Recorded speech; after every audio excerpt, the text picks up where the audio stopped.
Hey everybody, it's Mike from the Mike Wagner Show, powered by Sonic Web Studios, brought to you by official sponsor of the Mike Wagner Show, international warring author Mia Molson's Missing, available on Amazon, coming soon, Missing 2 on Amazon, featuring Mia Molson's double suspense, double the fun. Check it out on Amazon. Also brought to you by Elum Mythical, Think Tank of the Future. The Sweet Summons by Serena Wagner, based on the life of King David. Check it out on Amazon. Keyword Sweet Summons Serena Wagner. Also brought to you by High 10 Music. Check out the latest at high10music.com. We're here with a wonderful author who is self-described accidental author who turned to fiction as a means of processing and healing from profound trauma, had a career in animation and a health crisis left him disabled, used storytelling to confront the past and offer solace and understanding to others who face similar struggles, and has a debut novel that resonates deeply with readers, seeing their own stories reflected in its pages, sharing personal and creative journeys and inspirations behind the work and powerful messages and more. Live, ladies and gentlemen, plus studios in beautiful downtown San Francisco.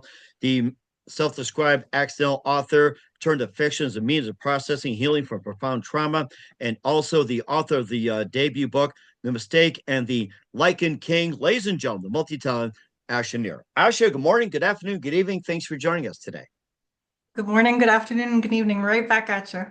Well, it's great to have you on board either way, 24/7, 365. That's the beauty of it. You're a self-described accidental author who turned to fiction as a means of processing and healing for profound trauma. You had a career in animation and a health crisis left you disabled. Use storytelling to confront the past and offer solace and understanding to others who face similar struggles. And your debut novel, The Mistake and the Lichen King, resonates deeply with readers, seeing their own stories reflected in the pages and sharing the personal and creative journey inspired behind the word and powerful messages hope to convey in writing, glimpse of upcoming fantasy, healing, growth, resilience at the forefront as well. Before we get into that, Asha, tell us how I first got started. Oh, sorry, what's that? Tell us how you first got started. Way back when. Yes, yes, yes, yes. Yes, Uh, go um, into the TARDIS, good doctor. TARDIS. um, yeah. So I've been in therapy for a long time, working on my trauma, because it has affected almost every aspect of my life, and it was hard to go out in public. It was hard to kind of maintain relationships. So I learned about this type of experience, type of therapy called exposure therapy, which is where you introduce yourself and approach something that triggers your trauma. And eventually, as you expose yourself more to it, it desensitizes you. So the type of trauma that I face from my childhood, physical, sexual, psychological, was not something I could really approach physically. It wasn't, like having a fear of dogs where every time I approach a dog, I kind of get a little bit more comfortable with it. So I thought really deeply about how I could try to start desensitizing myself to these topics. And the only thing that I really could come up with was writing. And writing was the only kind of creative hobby that I had never really touched before. I'd done art and music. But then I decided, you know what? I'm just going to start writing. I am going to put everything in a fantasy medieval genre to push the distance, to put it at a safe distance, because if it was modern day, it'd be too close to home. Um, Mm. so I made them all fantasy romances. I put characters through situations that traumatize them to kind of get them on the same level and page as me, so that as the book progresses, I can go along their journey with them and encounter scenarios that pushes their limits and subsequently pushes my limits. And each book kind of has a gift of one aspect that kind of really kind of nails the healing home. And I never see them coming. I so I digressed.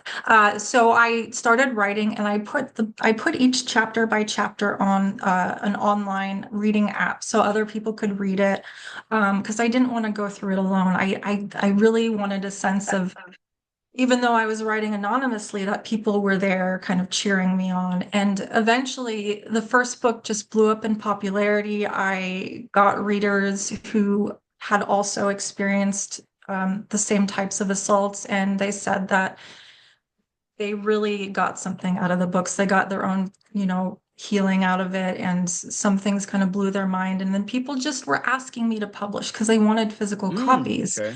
And I'd lost my job because my fainting disorder worsened. And I thought this could be a new start at my life with something more meaningful than I've ever anticipated, where I could not only heal, but potentially survive off of it and bring solace to others. And it just kind of felt meant to be. And so I've just gone completely all in, everything, all my resources, in trying to restart my life with these books. And I've written 10 books and I'm just working on getting them out there. The fourth one's coming out in January, and that's where I'm at right now. Oh, that's certainly amazing. You're really going out these books. And was it one precise moment that simply influenced you into what you do in the rest of your career? In other words, light bulb. Uh, a light bulb moment, like in one of the books, or Just in general, was that one moment that simply said, "This is what I'm going to do." That's it. it was kind of three-quarters through the first book, where I was just getting so much positive feedback. People like 5-star reviews were coming in. Oh People were wow. asking for more. They're like, I want a sequel. And because I'd already had my own uh, moments of like a profound healing, learning things like it's okay to feel happiness parallel to other things, um, just my own realizations. And then it kind of all came together where it's like I could publish, I could keep going because they wanted more. And I thought this could be a series. And that's where it really hit home that maybe I had something with this. Mm-hmm. It certainly got a great thing going. You've written a lot of fantasy and everything like that. And who are some of your favorite authors and writers growing up? Oh, I am so not caught up to modern stuff. So I'd say it was the older, I'd say some of Garth Nix's older works, David Eddings' epic fantasies. Um, yeah, just the older fantasies, the very funny Xanth novels by Piers Anthony, lots of pun work. And I do put humor in the books to kind of balance out the darker elements. Uh-huh. So I'd say those are probably the ones that have inspired me the most as far as the writing and storytelling goes. Uh-huh. And what about your favorite books? Favorite books, all-time favorite, Sabriel by Garth Nix, which is about a reverse necromancer or necromancer, and Oh, she wow. she puts the dead back into death. And just a really inspiring character to read about growing up. She's just exactly the kind of female protagonist I would want to read about as a child. And so that was a reread and reread and reread. That one is hands down my favorite. And so it does as well too. You made your own mark with the book. You got the mistake and the Lycan King and a couple others with Asha Nyr. We'll get to those in just 1 minute. But first, listen to the Mike Wagner Show at themikewagnershow.com. It's powered by SonicWeb Studios. Visit online at sonicwebstudios.com for all your needs. Look at a professional website without breaking your budget. SonicWeb Studios is the answer. SonicWeb Studios offers fast, affordable custom web designs that blow the competition away. Call today 1-800-303-3960. It's 1-800-303-3960 or email to support at sonicwebstudios.com. Mention Mike Wagner Show, get 20% off your first project. Sonic Web Studios, take your image to the next level. Also, time to give official shout out to our official sponsor of the Mike Wagner Show, international warring author Mia Mosensia. If you love fast-paced mysteries, you love Missing by Mia Mosensia, available on Amazon and paperback and ebook. Missing is fast-paced and intriguing with an unforgettable twist. Takes place in 4 countries, 2 strangers, 1 target, where truth is illusion and those who love it first go missing. It's available on Amazon and paperback and ebook. Missing by Mia Mosensia has garnered great reviews. And Eva Levin enjoys by Howard celebrities, including Joanna Cassie, Forrest Riley, and many others. So grab your copy today for Goes Missing by Mia Mosensia, available on Amazon. Coming soon to Amazon, Missing 2 by Mia Mosensia, double suspense, double the fun. Check it out on Amazon. Also, Mike Wagner Show is brought to you by Illumnifically, think tank of the future, brings scientists and engineers together from all over the world, creating a method to construct a renewable generator. This unique product operates on a closed loop system, generates more energy internally that needs to function. The electricity can be used to run everything: homes, power grids, phones, laptops. This power source is renewable, highly scalable, most importantly, self-regenerating. Visit facebook.com/elumentical. That's ELLUMENIPTICAL today. Also, Mike Wagner Show is brought to you by Sweet Summits by Serena Wagner, based on the life of King David, including 30 exquisite paintings and King David Psalms. The Sweet Summits gives a new perspective of David through the Psalms he wrote in his time as a shepherd growing up, plus his complicated and turbulent relationship with King Saul, his story of love, betrayal, repentance, hope, and more. Check it out. The Sweet Summits by Serena Wagner on Amazon. Keyword Sweet Summits, Serena Wagner. Also brought to you by High Time Music with Smash Hit Baby Come Back.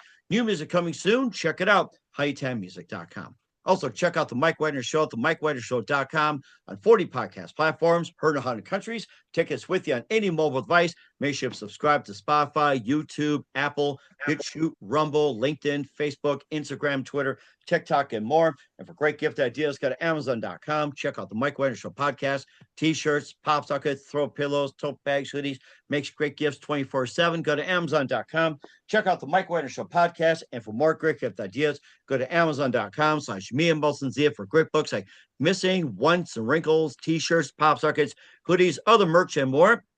Amazon.com/me and Zia. Check it out today. And do support the Mike Wagner Show on Anchor FM, PayPal, and the MikeWagnerShow.com. We're here with the self-described accidental author and who turned to fiction, Asha Nyr, here on the Mike Wagner Show with The Mistake and the Liking King. And before we get to all that, you talked about some of the novels as well, too, and explaining about, which I was going to ask about the examples of trauma in some of it. Where's examples of trauma that were used in those stories? I think the most powerful example would be the one from book two, The Dragon Knight and the Coveted, where the main character, main female protagonist, she was a pleasure slave that was liberated by a knight and his team that are going from all of these slavery dens and liberating the people there. And as I was writing the book, I was also researching. I don't even remember how I even thought of this skin renewal. And I learned that at the age of the protagonist, her skin would renew if she were a human within 30 days. Oh, wow. So what and because he came from an educated background, he had this kind of realization as he was escorting her back. And he told her that fact. He said that her skin would renew within 30 days. And he said, "You know what that means?" And she said, "No." And he replied with, "That means within 30 days, your skin will have never known an unwanted touch." And what that did for me when I realized it was that it's been many years since what I survived and kind of feeling dirty as a result. But knowing that my skin has replaced itself so many times, more than I could count, I'd have to sit and do the math, made me kind of feel like there was a shield over myself. And it really helped with things like ghost hands, the sensation of someone touching you without anyone being there. And it's just things like that where research has me making these connections that comfort me and add extra boons and healing to these things that I struggle with. Unwanted touch. That is interesting. I had to say that, and it's rather sensitive and everything like that. And just maybe think about. Let's go back over to The Mistake and the Liking King. It's World Shrouded Mystery, Supernatural Law, and 18th birthday, shockwaves through the realm. And 18th birthdays is like sending shockwaves. Is like, don't they get like some kind of nice gifts or something? Yes. Well, what happened to her was very it was much massive surprise. So when a wolf shifter, a person who can turn into a wolf, turns 18 in this story, the moon goddess pairs them all with a soulmate. And something very, very crazy happened where she was suddenly paired with all of the single man males in the realm. And this caused absolute chaos. So she became everyone's soulmate. As a result, males hunted her, females tried to kill her, and she was driven out of home. And this was kind of meant to, for me to vent the feeling of being hunted, the feeling of being looked only at as, a form of pleasure and being targeted. So, and as a result, she's on the run for years. Eventually, the king he's fed up and he decides to take matters into his own hands and tries to hunt her down and kill her himself. He can't bring himself to do that because he's also fated to her and he just cannot bring himself to do that. So he takes her back. He's abusive, furious, angry. But another deity interferes, the sky gods, and they said, something's wrong. We need you to find the moon goddess and fix this whole mess. So they are ultimately first forced to work together. And that's where both of their healing journeys begin, where they have to find understanding in each other, work out their own issues, and work to save the entire kingdom and their people and the soulmates that belong to everyone. Mhm. It made me think of the Roman gods and goddesses, the Greek gods and Greek goddesses, like with Venus, Ra, and just about everything. Is that along those lines, or is it just a little bit different for you? It's just the manifestations of the celestial objects, the sun god, the moon goddess, the earth And the gods. sky gods, and then the god of Mhm. pleasure, and then god of whatever. Yeah, they're just the powers that be that kind of try to urge things along in their favor and the favor of their children, the mortals, and their navigation of fate to make sure that everyone thrives as much as possible. So they try to interfere, but there's only so much they can do. So they turn to the mortals to fix some of these problems. Hmm. Also, another thing when I'm listening to some of your stories and everything else, what first got you attracted to the fantasy and medieval?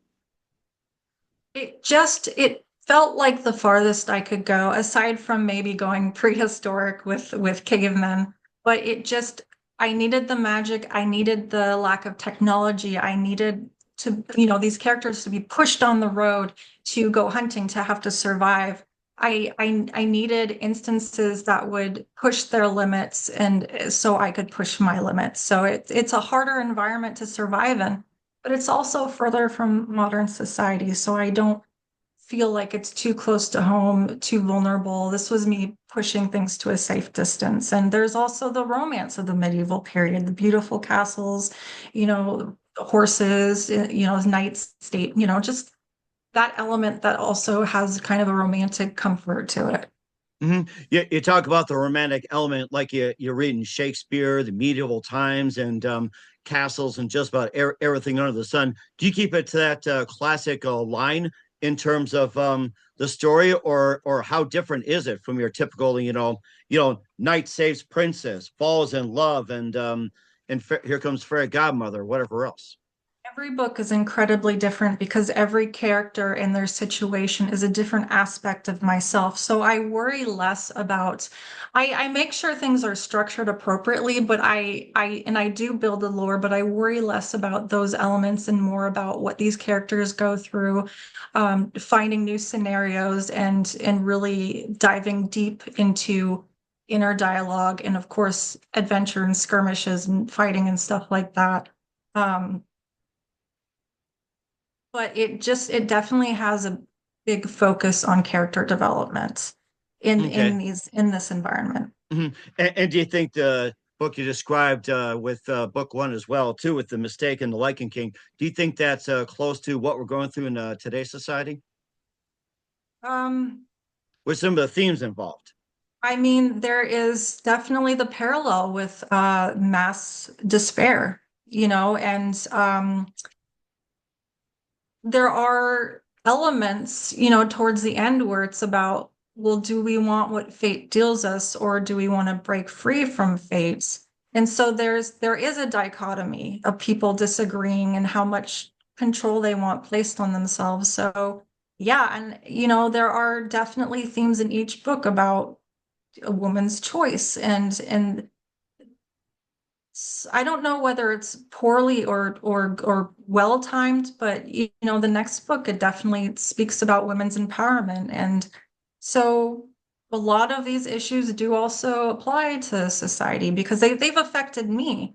They just also happen to speak to broader things as well, and I think that's why fans can relate because they also experience Mhm. these And what do you want instances. readers to get from the book? I want them to, I mean, now that I know that they're affected, I want them to follow along with me and experience these revelations as I do, the moment I do, because I almost come to these revelations the same time the character does. So we're kind of all in this experience together, and they're on the road with me.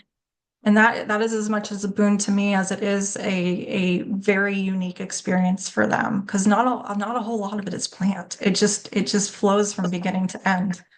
And certainly does as well too. You also cover a little bit about the Dragon Knight and the Coveted in book two. You also have another book coming up and more books and some other books. We'll get to that with Asha Nyr. You're listening to the Mike Wagner Show at the MikeWagnerShow.com, powered by Sonic Web Studios, brought to you by official sponsor of the Mike Wagner Show, international warring author Mia Molson's The Missing.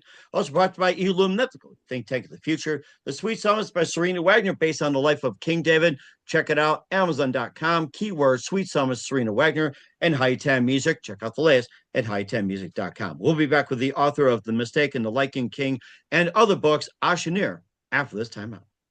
We're back with the self-described accidental author and the author of the book, The Mistake and the Liking King, and several others, Asha Nyr, here on the Mike Wagner Show.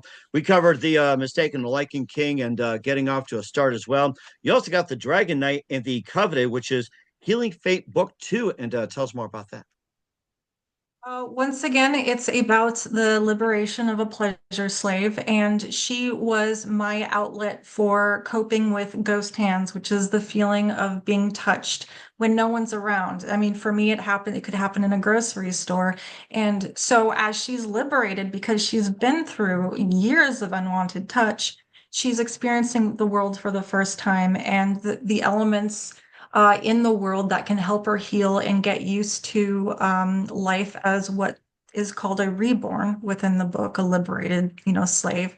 And the knight who liberates her is also a dragon shifter, and part of the comedy that and there's really nothing funny about someone who actually does have gynophobia, but his inner dragon is terrified of women. So part of the comedy to kind of balance out the dark elements of the book and managing, being a assault survivor is him trying to cope with, proximity with a woman he's escorting to safety while his inner dragon is afraid of her. So that allows for some levity throughout the book, lots of puns. But yeah, ultimately it is a coping. I don't, I also take it as an opportunity to kind of teach my readers about other therapy tools, such as tips where it's in crisis, you can plunge your face in ice, you can do paced breathing, breathing exercises. So I also take it as an opportunity at this point to add a little bit of education and context with the Oh, wow, adventure. interesting. And what are some other education aspects that you include as well? This sounds interesting. Um, I it really depends on the book and it depends on the circumstances. I'm pretty open with my readers. I do take opportunities to kind of normalize things like some characters um have sexual dysfunction as a result of trauma. And these are things that I kind of talk about. And hopefully, some women who may also experience that, it might make them feel like they're not alone. I don't know if it's necessarily educational, but it is kind of spreading awareness that, these are things I suffer from. And if you do too, you're not alone. And maybe these characters will also help you not feel alone. And maybe some of the things that they encounter that help them. One of them also is a character who has chronic migraines, and she learns through, the main character, because, there's erotic moments in it that orgasms will help with migraines, and that is proven science. And Huh. so these are things. Orgasms helping migraines. Hmm. Yes, not so much a normal headache, but if you have a migraine, if you can somehow get yourself in the headspace, the endorphin rush or serotonin, I can't remember, will help ease those parts of your bodies that are, in suffering from the results of the migraine. So it actually does help. And it was kind of a fact that I wanted to share in case there's any other women who could benefit from that, or men. In other words, forget the drugs on that one. I mean, you could take, Excedrin, but sometimes it's actually more effective. I know I was kidding on that one. And of course, speaking of all that, it also covers the issue of trafficking as well, too. A very huge problem in today's society covering this book. Yeah, these are very difficult things to write about. I mean, I'm hyper aware of trafficking, and sometimes I do struggle with adding it into a story because it's very uncomfortable. It's very uncomfortable to talk about these characters going through that, but that's part of the exposure therapy, trying to desensitize. So when I hear it in real life, I don't freeze up. I don't go into crisis. It's still a terrible thing to hear about, but it's about being able to function ultimately. And certainly did as well, too. Move on to the pack list and the Fae Prince, Healing Fate Book 3. And tell us more about that one. So a woman is forced to move into the Fae realm, a character you meet in the first book, where her fated mate is a prince, and he fails to protect her due to some very toxic family rules, and she runs away and she ends up doing her own quest. And what it's about is her finding empowerment outside of the rules and him realizing that the rules he grew up with that seem like reality and perfectly normal actually aren't. And when he realizes that and he leaves home to follow her, the world suddenly gets a whole lot bigger. And then he's able to finally start thinking outside of these toxic rules. And he ultimately is like, I'm going to take the kingdom from my mother. I'm going to absolutely take over the kingdom for the woman I love, who ends up forming her own army and finding her power and coming back and establishing a fair reign. And it has different elements because I'm focusing on different traumas. I mean, when I was young, I felt like the rules that I ended up growing up with, toxic rules, damaging rules. When I went to college and I saw healthy relationships, it completely changed my view of the world. It made it seem so much bigger, and that more was actually possible. And that's what I explore in this book, as well with other things. But um, that's kind of the core element of the third book. What are some examples of toxic family rules?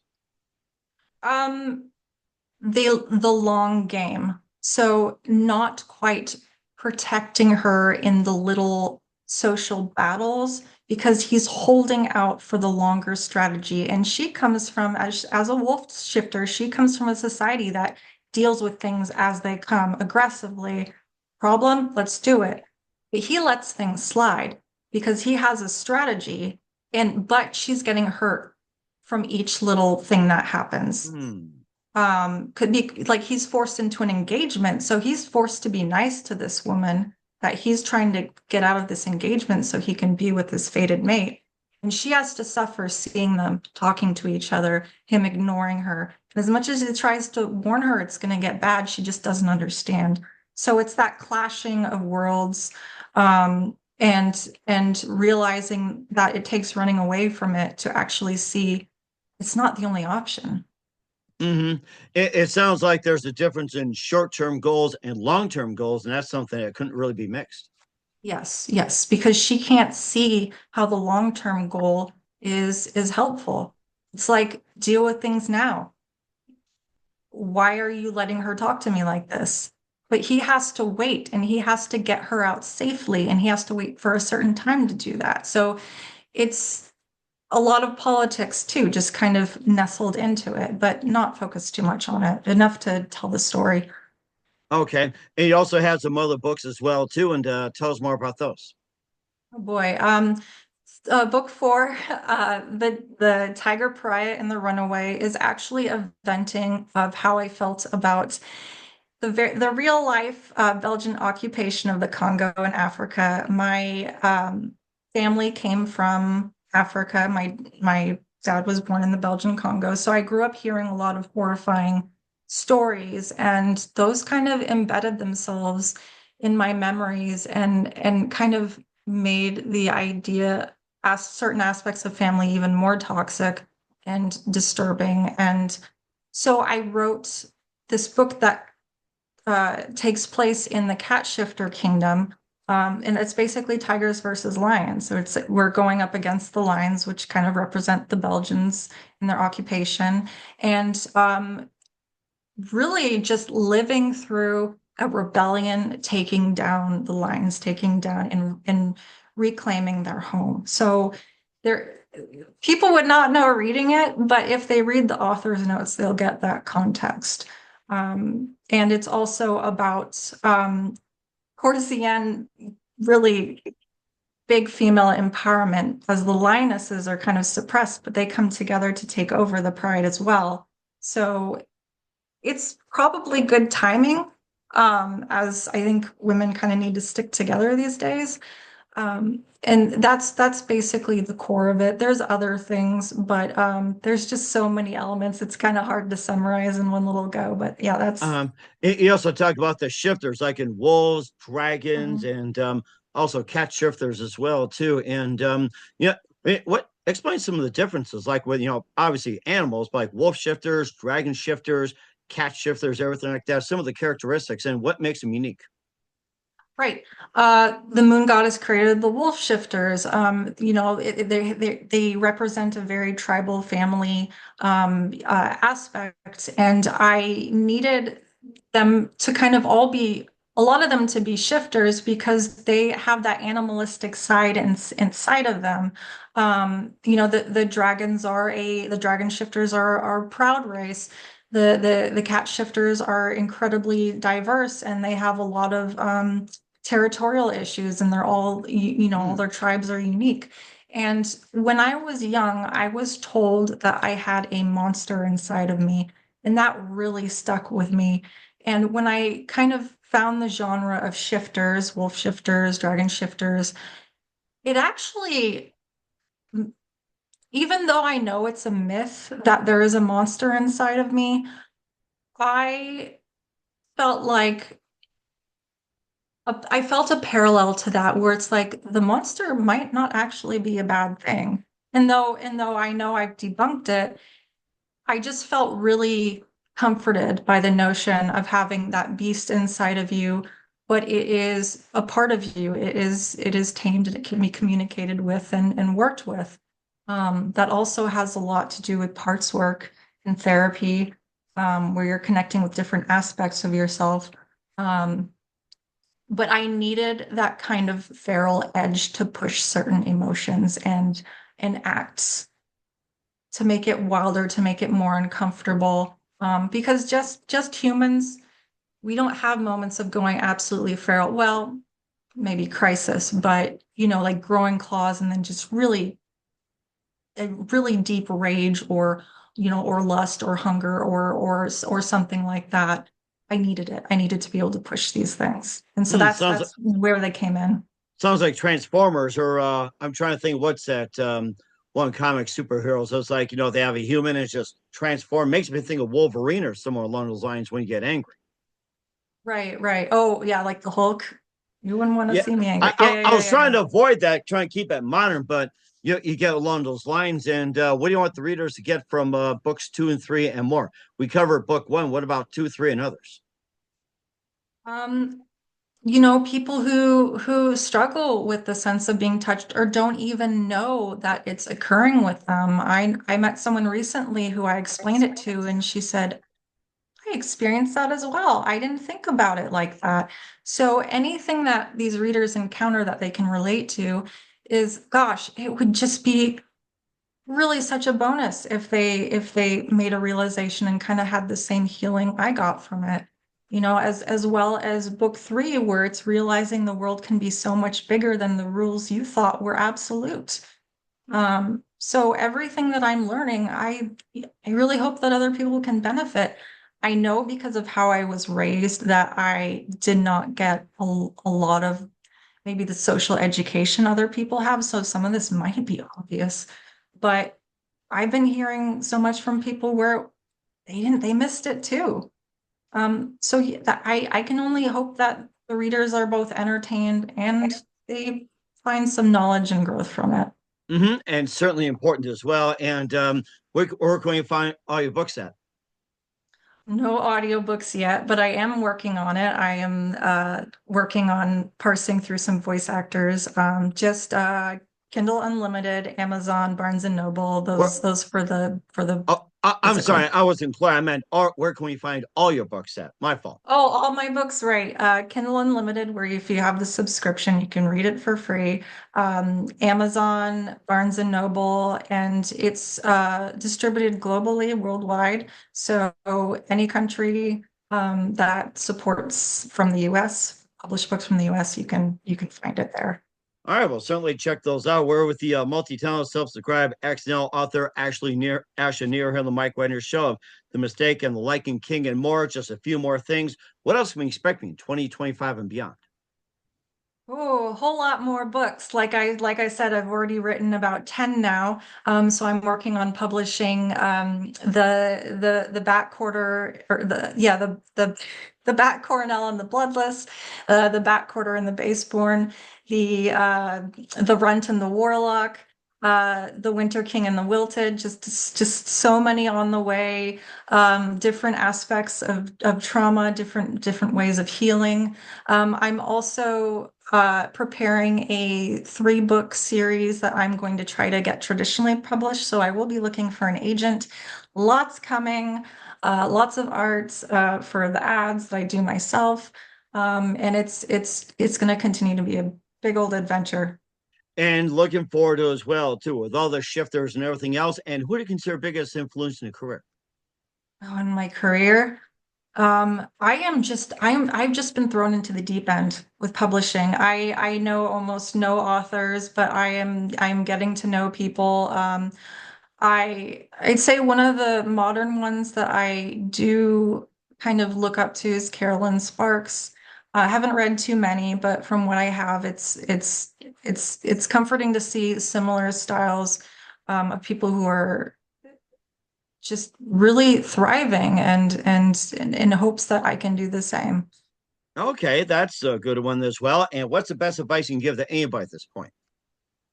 Write what you want to write. If you think you're writing something to sell, like popular tropes, I didn't even know what tropes were when I wrote my first book. Um, the readers can tell. The readers can tell when you are enjoying what you're writing and what you're just trying to make a buck off of. I promise you, they can sniff it out. So if you sit down, you trust your gut and you go for it and you enjoy it, even if it seems like it might not be a popular niche, go for it because you will find your readers. I think that's a really good point right there. So don't do it for the buck. Just do what you love. I think that's a really good point there. We're here with the multi-talented Asha Nyr of The Mistake and the Liking King and more here on the Mike Wagner Show. Asha, very big thank you for your time. You've been absolutely fantastic. Learned a lot. Looking forward to having you again soon. Keep us up to date. Keep in touch. We'd love to have you back. Once again, what's your website? How do people contact you? Where can people purchase or check out your books? Amazon, Kindle Unlimited, Barnes and Noble, and more globally. We're distributing globally and hopefully audiobooks coming soon. All right, we'll certainly check those out. Once again, Asha, very big thank you for your time. You've been absolutely fantastic. Looking forward to having you soon. Keep us up to date. Keep in touch. We love to have you back. We wish you all the best. And Asha, you definitely have a great future ahead of you. Thank you. As I say to my readers and as they say to me, Starlight preserve you.